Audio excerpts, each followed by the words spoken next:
Padahal olahraga itu justru malah mengurangi daya tahan tubuh. Oke, Assalamualaikum warahmatullahi wabarakatuh. Apa kabar teman-teman? Salam sejahtera buat kita semua. Di kunjungan Paman Rama kali ini, gua pingin hadir ke rumahnya Mas Erik Karlebang. Lo tau nggak Erik Karlebang? Erik Karlebang itu yang membuat buku Food Combining. Jadi, kalau gue dengerin dia, gue selalu merasa berdosa karena banyak habit-habit buruk yang gue sudah lakukan dan berkali-kali gue denger dari suaranya Mas Erikar, ya tobatnya 1-2 hari masih tobat gue. Apa kabar Mas Erik? Waalaikumsalam. Assalamualaikum. Mas Erik Karlebang, gimana Mas? Sehat Mas? Alhamdulillah. Cie. Lagi pandemi gini sehat tuh kan sesuatu yang berkah anugerah banget. Iya, banget Mas, banget. Temen gue udah banyak yang cabut juga bro, seumur gua. Sama. Waduh, deg-degan. Mas Erik, kan gue langsung aja straight forward ya. Straight forward ya. Mas, lu bisa terjun langsung ke food combining. Dan lu benar-benar praktisi sekaligus ya trainer juga. Dan banyak orang yang mendengarkan lu. Dan lu fokus di yoga. Kenapa sih? Kok bisa sih? Itu urusannya kenapa tuh? Mungkin di jalan hidup ya. Nah, ceritanya? Sebenarnya sih ibu gue dokter, kakek gue dokter. Dari kecil gue dididik jadi dokter, tapi waktu udah mulai dewasa males gitu, nggak mau. Tapi mungkin emang udah jalan hidup ya. Setelah itu gue ngalamin sendiri kondisi waktu udah mulai kerja, karir menanjak, mulai sibuk, kesehatan gue drop. Hah? Lo pernah drop kesehatannya? Sempat. Tapi maksudnya mungkin orang lain juga ngalamin kayak gue seumur gue. Tapi gue tuh dari kecil udah didoktrin bahwa nenek gue dua-duanya meninggal gara-gara diabetes kan. Gue waktu itu didoktrin oleh mitos yang mengatakan bahwa generasi ketiga diabetesnya akan lebih parah daripada yang nularin, yang bawa. Yang bawa. Jadi gue udah ketakutan. Di saat gue drop itu mungkin orang lain juga ngalamin hal yang sama. Tapi mungkin mereka mikir kayak ke dokter, minum tolak angin, ketemu tukang pijat, refleksi atau apa, beres lah masalahnya. Tapi gue waktu itu lebih concern karena gue takut sama doktrin itu kan. Jadi gue mulai cari tahu bahwa ada yang salah nih sama hidup gue. Ya udah, searching, browsing ini. Mungkin karena gue anak dokter dan gue dididik jadi dokter ya, gue jadi skeptis. Ini jelek nih, ini nggak bagus nih kayak gitu. Jadi lebih kritis. Ini jalan lurus. Nah, ketemulah sama food combining. Gue ketemu buku namanya Fit for Life. Yang ngenalin temen gue. Even waktu temen gue cerita, gue juga tetap skeptis. Tapi begitu gue baca, make sense nih. Itu karangan siapa buku itu? Harvey Diamond namanya. Oke. Jadi gue baca, masuk akal nih. Menarik nih logika-logikanya. Walaupun gue sempet, ini kok manusia dituntun ya, bukan dituntut ya, dituntun jadi vegetarian sih. Padahal kan manusia bisa makan, ya tipikal gitu. Iya. Tipikal skeptisme orang inilah, orang yang nggak tahu gitu, tapi sok tahu. Oh, menarik, gue kerja. Oh, ini gampang nih ngerjainnya gampang. Ya udah, gue kerjain. Baru gue sadar seminggu itu gue bangun dalam keadaan bugar. Biasanya bangun, gue makhluk pagi, tapi biasanya jam 10-an gitu, jam 7, jam 8, masih nggak nyaman, udah harus ke kantor. Begitu nyampe kantor jam 10-an udah ngantuk. Habis itu kondisinya nggak fit. Nah, begitu gue ngerjain food combining ini, full. Sampai sore energi gue penuh. Gitu. Dan yang gue sadar lagi, seminggu setelahnya, kok ini gue nggak ini ya, apa namanya, gue nggak pernah, dulu kan gue punya masalah lambung. Masalah lambung yang lumayan kronis gitu ya, menahun banget. Nggak pernah kumat. 2 bulan, 3 bulan gue nggak pernah minum antasida sama sekali. Gue nggak pernah migrain sama sekali. Terus gue baru sadar, udah berbulan-bulan gue nggak flu. Di situ gue baru tahu, food combining kicked in ternyata. Ya udah, ngerjainnya gampang, imbasnya begitu luar biasa gitu ya ke dalam kesehatan. Ya apa susahnya nggak dikerjain? Ya udah. Sampai sekarang ya alhamdulillah udah 22 tahun. Lu starting berarti dari umur berapa tuh? 26.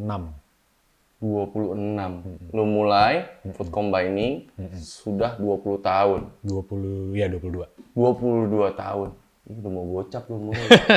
Masih kayak gini mukanya. Biset deh. Udah mau gocap.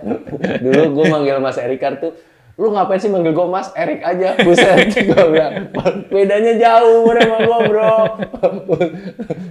Sekarang gue tahu diri. Enggak deh Mas, gue manggil lu Mas. Gue gak mau Erik. Gue bilang gitu. Terus Mas, waktu lu pelajarin food combining, orang tua lu dan keluarga lu responnya apa? Diketawain paling ya. Serius lu? Iya, maksudnya ya nggak.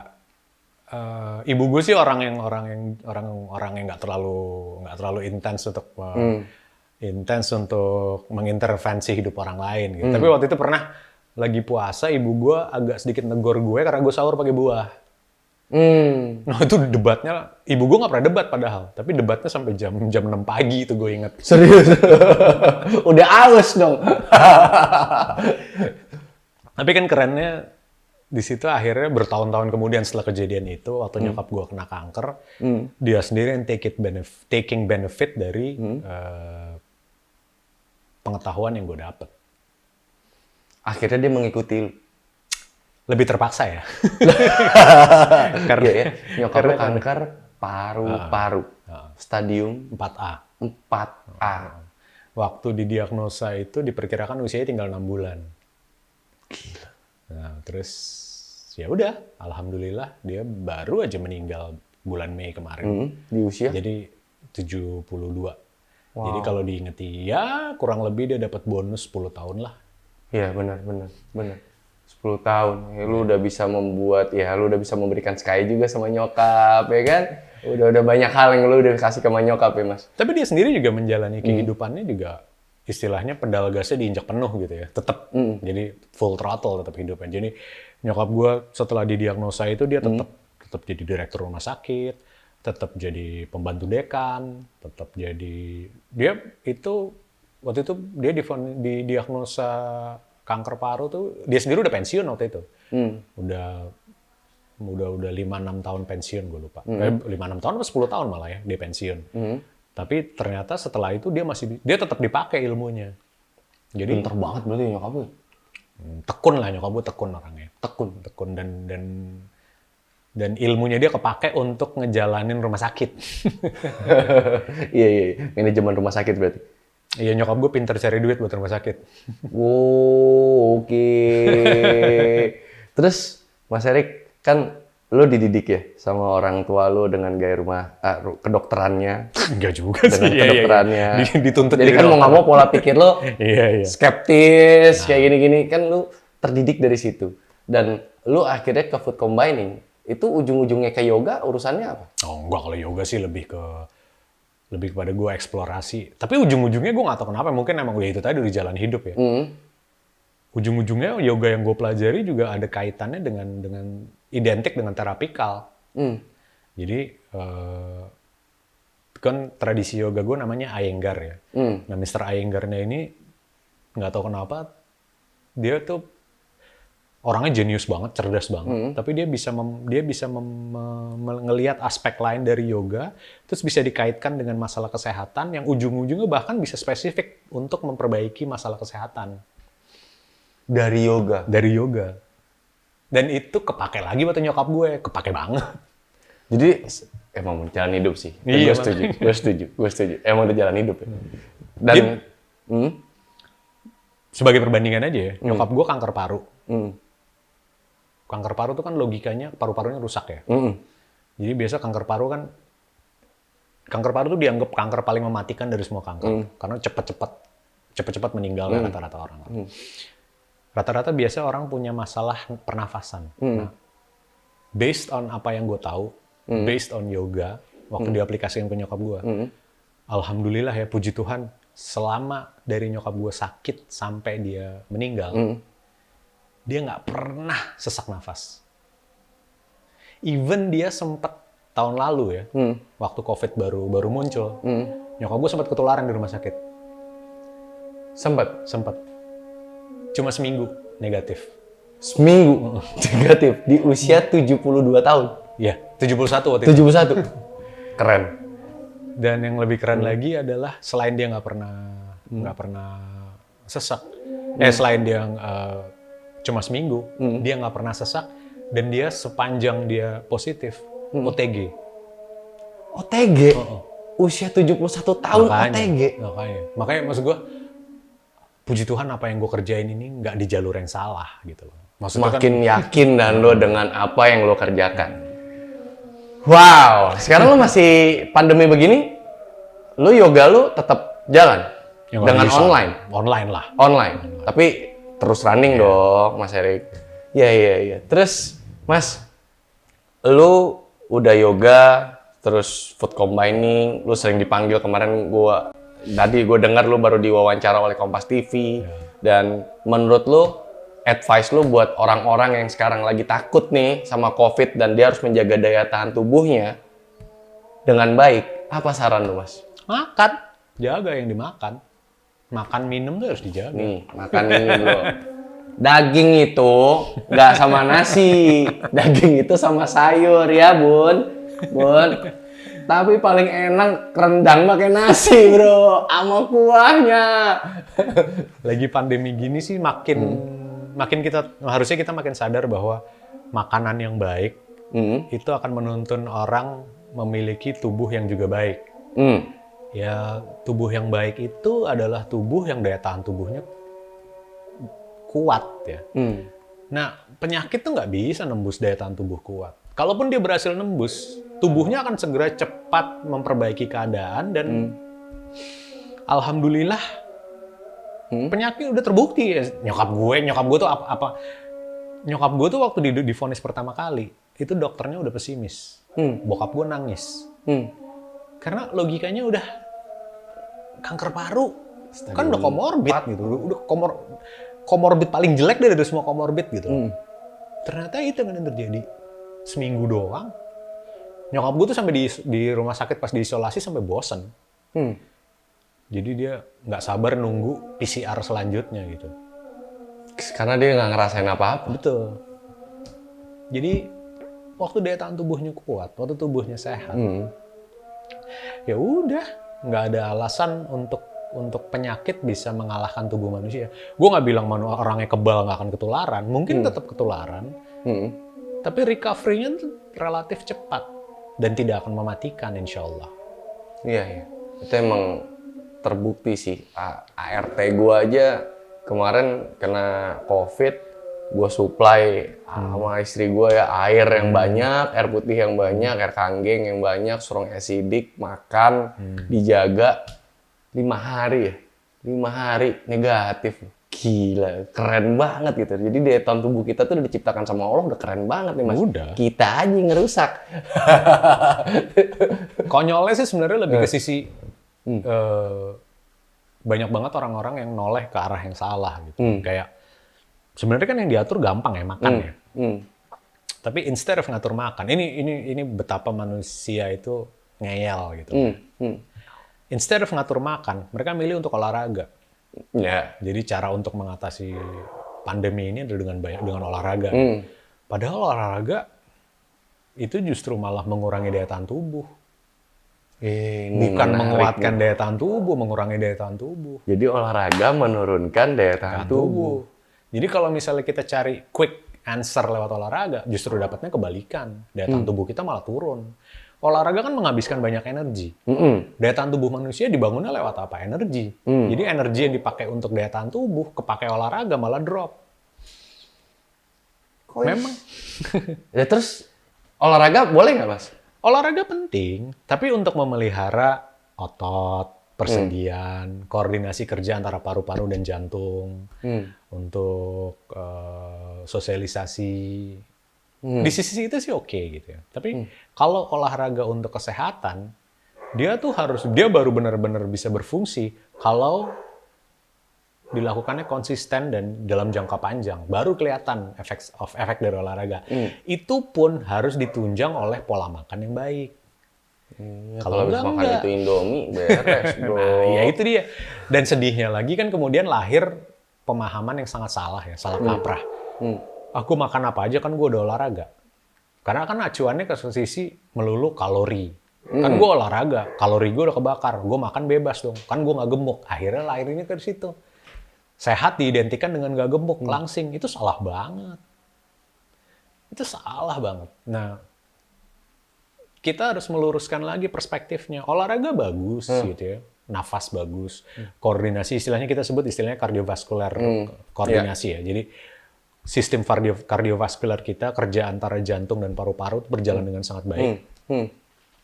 Itu bagus. Tapi harus diingat, di dunia ini, apapun yang bersentuhan dengan oksigen, itu akan mengalami kerusakan. Kita tahu istilah namanya oksidasi. Iya. Kita tahu besi kena oksigen berkarat. Kita tahu apel dikupas, dagingnya putih, diangin-anginin nggak lama jadi coklat. Itu kan rusak, oksidasi. Itu manifestasi mutlak perusakan oksigen terhadap benda gitu ya. Jadi apapun yang bersentuhan sama oksigen, sistem molekulnya berubah, atomnya hilang. Kita kenal istilah radikal bebas, tapi kita nggak pernah tahu merusaknya kayak apa. Nah, itu merusaknya oksigen. Waktu kita olahraga, ini yang orang nggak sadar, oksigen lebih banyak lagi. Iya. Itu sekarang yang fenomena yang kita paham, begitu kita ketemu teman-teman kita yang lagi sekarang menjadi tergila-gila olahraga ya. Lari jarak jauh, sepeda ratusan kilometer, puluhan kilometer. Begitu kita ketemu, loh, lu sih emang langsing ya, tapi kok muka lu jadi keriput? Iya, bener. Mukanya lebih tuaan. Kok muka lu keriput ya? Kulit lu kusam ya? Walaupun dia happy, badannya langsing gitu ya. Tapi lu sendiri lihat nih, kayak lu nggak sehat deh. Terus nggak lama dia sakit. Bahkan ada yang meninggal. Ya itu manifestasi dari perusakan oksidasi yang nggak dihentikan oleh pola makan yang baik. Jadi lu boleh olahraga, boleh dalam jangka waktu yang cukup lama dan jadi habit, tapi kontrol pola makan lu sehingga antioksidan atau penangkal radikal bebas itu sih. Mau kalau udah jualan jago. Jadi dia seimbang gitu Mas Erik kan. Iya. Makanya kan gue sendiri kan orang yang gila olahraga ya. Maksud gue semua olahraga outdoor mayoritas gue mainin, gue tekunin gitu.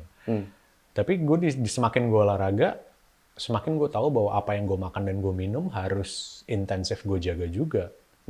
Nah, itu yang jadi kunci. Kenapa tadi waktu lo bilang bahwa, oh lo udah mau 50 Mas ya? Tapi penampilan lu gitu-gitu aja gitu. Nah itu kan sebenarnya lebih ke sisi bahwa gue nggak bilang gue awet muda. Gue cuma bilang gue menua dengan normal.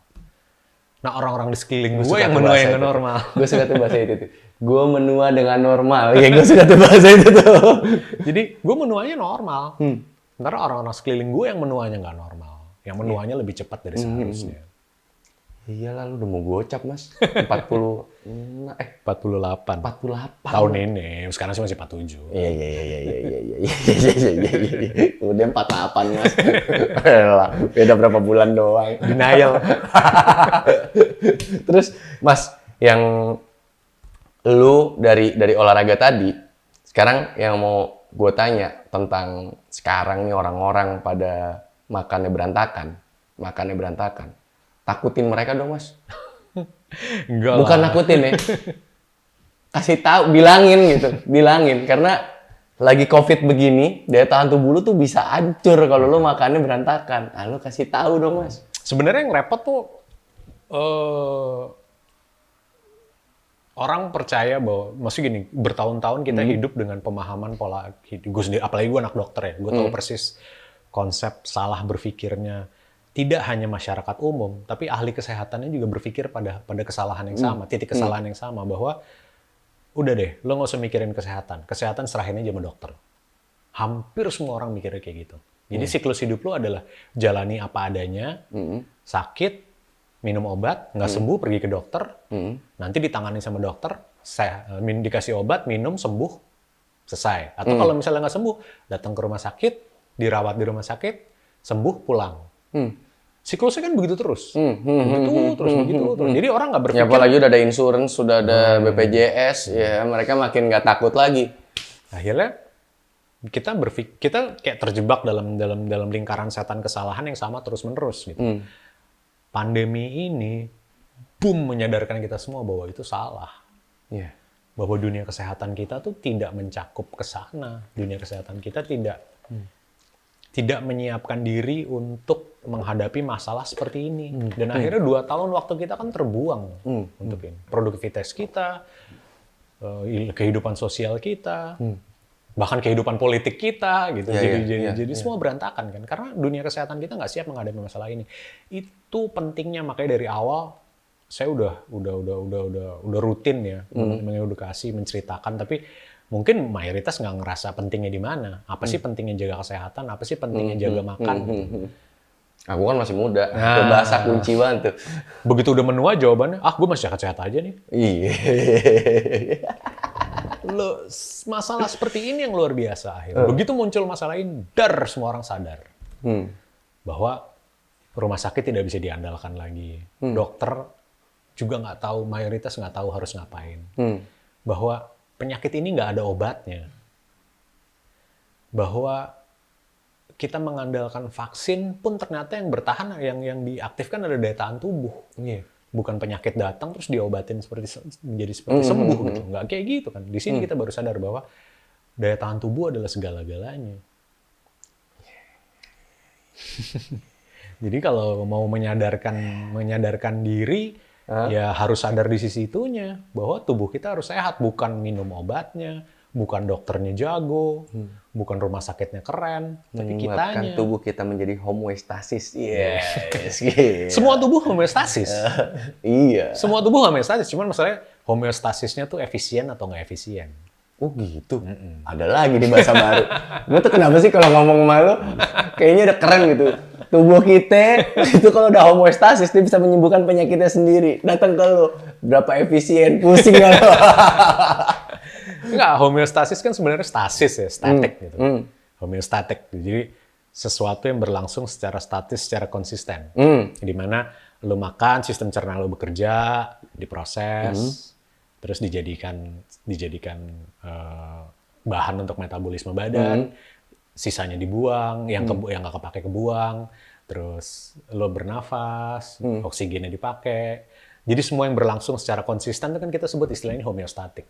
Nah, cuman masalahnya untuk bisa homeostasis ada persyaratannya. Nah, persyaratan yang paling umum, yang paling itu adalah pH darahnya harus ada di titik 7,365. Ya, sampai 7,6. Ada yang bilang 7,45, ada yang bilang 7,60 kayak gitu. Jadi pH darahnya harus di titik itu. Nah, semua tubuh manusia selama dia berlangsung normal, selama dia hidup, selama dia jalan, kayak kita semua di sini, pH darahnya emang di titik itu. Tapi ada orang yang pH darahnya dengan santai ada di titik itu.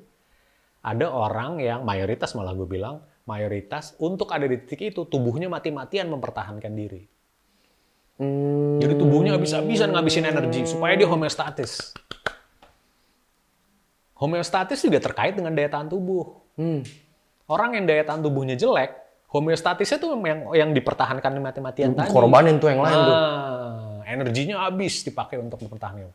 Sementara orang-orang yang jaga makannya, orang yang pola hidupnya baik, gitu ya, asupan makanannya baik, istirahatnya cukup, mengelola stresnya baik, homeostatisnya terjaga dengan santai, daya tahan tubuhnya terjaga baik juga. Kenapa? Energinya banyak untuk itu. Bisa dialokasikan buat yang lain. Betul. Setuju gua. Nah, itu logikanya. Iya, itu Bun. Jangan lupa homeostasis itu tingkat efektif dan efisiennya piye, bro. Mas, food combining, ceritain dong sama teman-teman. Mungkin di kunjungan Pak Marama tuh pengen tahu. Nasi, pasangannya harus protein nabati. Ya, sayur, protein nabati, bisa. Terus kalau seandainya mau protein hewani, itu harus dikombin dengan protein nabati, bukan sama nasi. Jadi nasi ini dihilangkan dari, lu ceritain dong Mas, bener nggak nih gue sih selama ini gue nangkepnya gitu. Boleh aja. Kalau makan daging, jangan sama nasi. Jangan sama nasi. Nasi boleh, tapi sama yang di luar perdagingan. Yang perdagingan. Tapi kalau lo perdagingan, mau ayam, ikan, semua ini harus sama sayur. Betul. Begitu kan Mas? Betul. Logikanya kayak gitu. Tapi masih gini, kita kan hidup pakai kelas ya. Baru belajar kelas 1, naik ini kelas 2, kelas 3, terus sampai levelnya naik terus. Yang tadi lo sebut itu mungkin masuk rule of thumb yang masih kelas 1. Jadi Yang umum. Yang penting gue nangkep. yang paling dasar dulu. Jadi lebih ke sisi ngerjainnya gini loh. Rule of thumb-nya gitu. Jadi peraturan dasarnya kayak gini, petunjuk pelaksananya kayak gini. Tapi di luar itu yang identik sama food combining kan pagi sarapan buah, kedua makan memisahkan antara protein hewani dengan karbohidrat. Itu kan hukumnya 2. Tapi begitu kelas lo udah naik, lebih deep lagi belajarnya. Lebih deep lagi kita belajar. Pertanyaannya kan, kenapa sih protein hewani nggak bisa dimakan sama karbohidrat bareng-bareng gitu? Jawaban yang paling sering dikasih secara teknis gitu ya, ada yang bilang bahwa soalnya karbohidrat itu dipecah sama enzim namanya amilase. Amilase itu nggak bisa bekerja dengan baik waktu dia ketemu dengan pH yang sangat asam. Sementara untuk mencerna protein hewani butuh pH yang sangat asam. Jadi waktu kita makan nasi bareng sama daging, masuk ke perut, amilasenya tuh repot bekerja dengan efektif karena asam lambungnya jadi asam banget karena ada daging di sana gitu. It's in a way nggak terlalu salah, walaupun banyak yang mempertanyakan gitu, walaupun banyak yang mempertentangkan. Tapi menurut gue sih itu terlalu ribet untuk diajukan kepada orang yang biasa, yang awam. Iya. Terlalu rumit. Di level lanjutan kita mempelajari fakta yang sebenarnya lebih sederhana, tapi lebih faktual, lebih sesuai dengan kenyataan, dan orang mengertinya juga lebih gampang. Bahwa pada dasarnya manusia itu adalah, walaupun dia disebut sebagai omnivora, pemakan segala, manusia itu basisnya herbivora, pemakan tumbuhan. Gue punya anjing ya. Gue dulu pertama belajar ini, dari dulu gue punya anjing. Dari waktu gue pertama belajar ini, anjing gue tuh gue buka rahangnya, gue lihat giginya. Oh iya ya, giginya beda sama gigi gue. Giginya karnivora itu mayoritas taring semua. Sementara manusia, taringnya cuma 2 pasang. Bener, atas bawah. Itu pun bukan yang sifat, bandingin deh, taringnya manusia sama taringnya anjing, sama kucing, itu beda banget. Ya, digigit kencang nggak bakal berdarah juga betul. Sih, kalau itu bisa berdarah. Jadi konteksnya beda, kekuatan rahangnya beda. Jadi memang manusia itu bukan pemakan daging. Setelah itu kalau kita runut lebih jauh lagi, giginya manusia lebih banyak apa? Geraham. Jadi lebih banyak untuk menggiling, menghancurkan. Daging karakternya nggak gitu. Kita perhatiin anjing, kucing, macan, harimau. Waktu mereka makan daging, mereka ngunyahnya sebentar ditelan. Iya, benar. Jadi bukan itu karakter makanannya manusia. Nah setelah itu kita lihat lagi ke konteks lain, lambungnya. Sistem lambungnya manusia, begitu ketemu protein hewani, dia akan mengeluarkan asam lambung yang sangat banyak. Karena enzim pemecah daging, protein hewani, itu namanya pepsin, adanya di asam lambung. Jadi untuk memecah daging, asam lambung harus banyak sekali. Nah yang terjadi sekarang, hampir semua orang tahu, kalau asam lambungnya terlalu banyak di lambung, muncul problem sakit lambung. Iya kan? Ada yang mual, ada yang perutnya terasa perih, atau bahkan di level tertentu, yang cincin untuk menahan asam lambung supaya nggak naik ke atas kerongkongan itu rusak. Kita kenal problem baru namanya GERD, gastroesophageal reflux disease. Itu naik ke atas. Itu semua problemnya karena asam lambung diproduksi kebanyakan. Berarti semakin banyak kita makan daging, semakin banyak protein yang harus diproses, semakin banyak asam lambung yang diproduksi. Nggak cocok kan sama kehidupan manusia. Makanya Hiromisia sampai ngomong, kalau mau hidup lebih lama, nggak usah hindarin daging merah. Alah, mending. Kalau dia malah ngomongnya bukan daging merah, semua daging. Termasuk daging ikan? Termasuk. Dia malah wanti-wanti masalah ikan. Jangan makan ikan sering-sering. Jangan makan ikan yang gede. Makan ikan yang kecil. Kali ini saya dibelain, Bu. Jadi, Mas, ini kan gue kan jalanin kangen mater nih, ya kan? Lu juga jalanin kangen mater nih. Ini pertanyaan yang paling sering, tapi gue maunya keluar dari mulut lu. Ya. Gue udah tahu sih, gue udah pernah WA sama lu. Kan ini alkalin. Alkalin by electrolyze. Ya. Sampai lambung, berarti dia akan kena asam lambung dong. Jadi percuma dong kita minum alkalin. Monggo. Enggak, itu salah banget sih. Enggak, harus gue lurusin. Kalimat itu kan sering keluarnya gini. Kalau kita lagi makan kan kita perlu asam lambung. Kalau kita minum air alkalin, nanti asam lambungnya rusak dong sama air alkalin. Itu sebenarnya kan kesalahan paling utamanya adalah kalau lagi makan jangan minum. Betul, oke. Karena kalau kita lagi makan terus minum, mau airnya pakai air alkali kek, mau pakai air teh kek, mau pakai air kali kek, mau pakai air yang dimakan pasti rusak. Jadi kalau lagi makan jangan minum. Didorong kan dia harus lagi di gerakan peristaltiknya biar normal gitu. Ya enggak dong, nggak boleh. Kalau didorong kan Nggak boleh. Itu justru ngasih lihat bahwa kebiasaan buruk manusia yang lain. Makan tidak mengunyah dengan halus. Makannya terburu-buru, makanya nyangkut di kerongkongan. Makanya perlu didorong air. Nah, makan yang seperti itu ya nggak bagus. Asam lambungnya pasti akan rusak. Sementara kalau yang kedua, dan ini mungkin lebih jarang ya, dia bilang bahwa air alkali nanti kena asam lambung, asam-asam juga. Nggak gitu. Kalau kita minum air alkali terus terserap darah, fungsinya kan bukan untuk mengalkalikan lambung. Fungsinya itu tadi untuk mengembalikan pH darah kita supaya dia netral, cenderung basa. Kan angkanya di 7,35 sampai 7,66 kan. Asam di angka 1, basa di angka 14. Netralnya kan 7. pH darah manusia tuh 7,33, 7,66. Jadi kan dia mengarah lebih cenderung ke basa. Nah, mengarahnya ini, cenderungnya ini, dia harus dijaga oleh banyak sekali konsumsi produk basa. Salah satunya minum air alkali. Jadi nggak ngaruh ya kalau ini lewat lambung? Iya lain. Ya nggak ngaruh masalah. Ya. Itu nggak ngaruh. Loh, mayoritas makanan yang kita konsumsi kan asam itu di lambung doang loh. Begitu masuk usus halus, sifatnya udah basa banget. Gitu. Iya, usus halus ke bawah tuh sifatnya basa. This very alkaline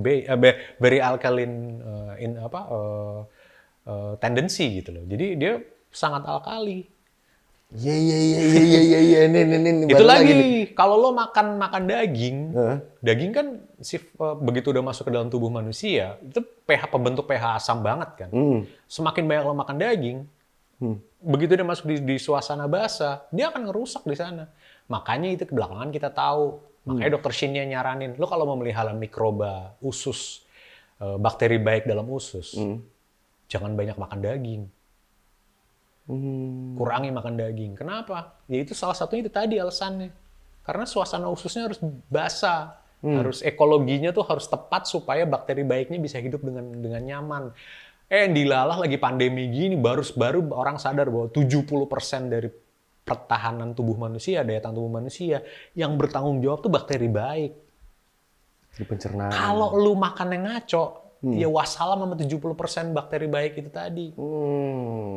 Mereka kerjanya mereka nggak bisa kerja. Bahkan mereka mungkin nggak bisa hidup dengan nyaman di perut kita. Berarti lo kehilangan 70% daya tahan tubuh lo. Ya, die.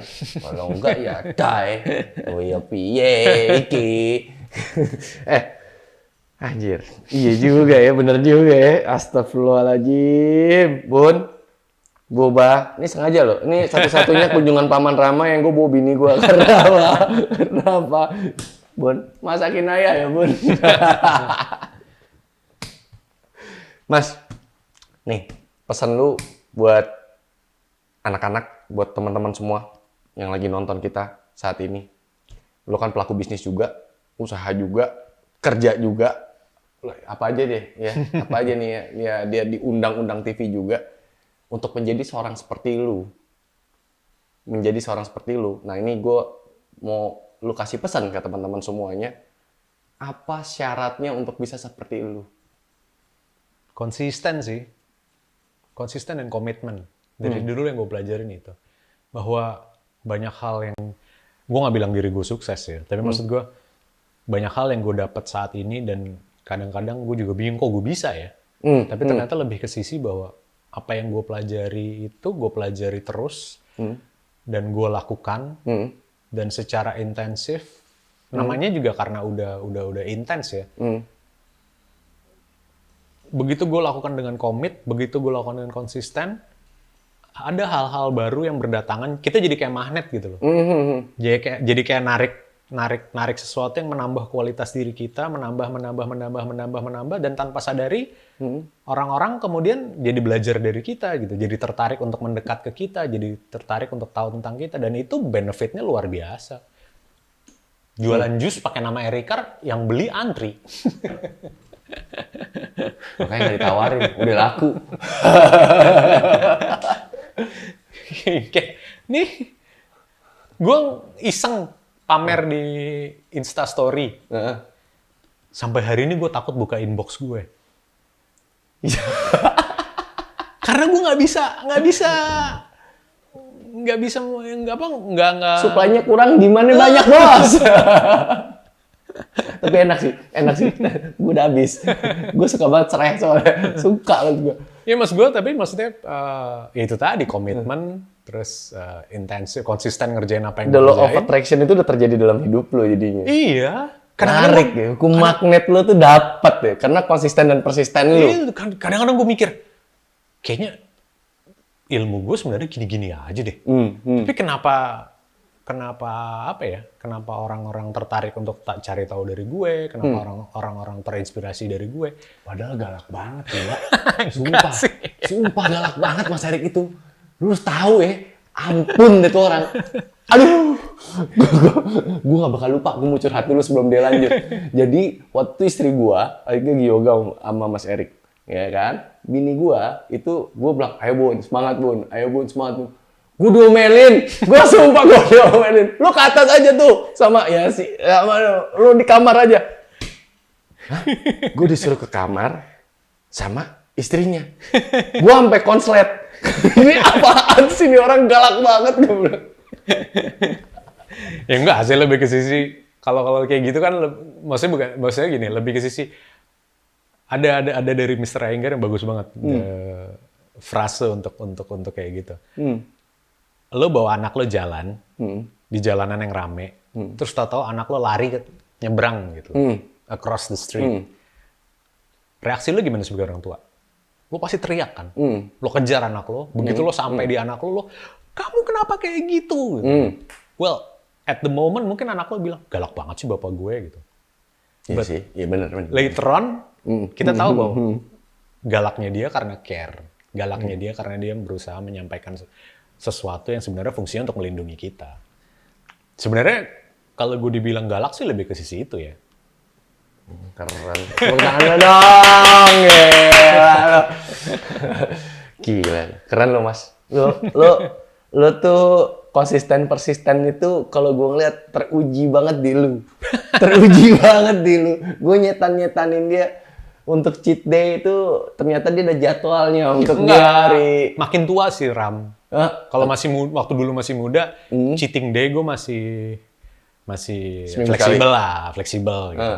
Tapi semakin tua, apalagi pandemi gini ya, semakin tubuh gue udah nggak bisa berkompromi untuk menghabiskan. Lalu baca Dr. Shinya kan, untuk setiap hal buruk yang kita lakukan, tubuh kan menghabiskan cadangan enzim. Sementara kita butuh cadangan enzim itu untuk hidup jauh ke depan. Nah kemarin ibu gue meninggal, itu gue ngeliat banget contoh orang kehabisan enzim. Itu gue ngeliat banget. Jadi ibu gue mungkin, karena dia kan dokter ya, dia nggak mau lepas dari obat kankernya. Obat kanker itu keras banget. Dan untuk mensintesis supaya obat kanker itu bisa dimanfaatkan tubuh atau tidak terlalu merusak, badan harus mengorbankan cadangan enzim untuk menetralisir. Gue ngeliat sendiri kok nyokap gue. Mungkin nyokap gue kalau nggak minum obat kanker, dia masih bisa bertahan beberapa tahun lagi ke depan. Tapi gue ngeliat sendiri, kualitas hidupnya menurun. Walaupun dia nggak sakit ya. Tapi dia menurun, sampai akhirnya meninggal. Jadi kualitas hidup, semakin kita menua, cadangan enzim itu yang harus dijaga. Itu jelas Mas Rio, Mas Revi, Buba, ya, cadangan enzim itu harus ada, bukan hanya cadangan deposito aja ya. Ya sekarang berasa banget kan, berapapun duit yang lu punya, lu nggak bisa cari kamar rumah sakit. Iya, benar.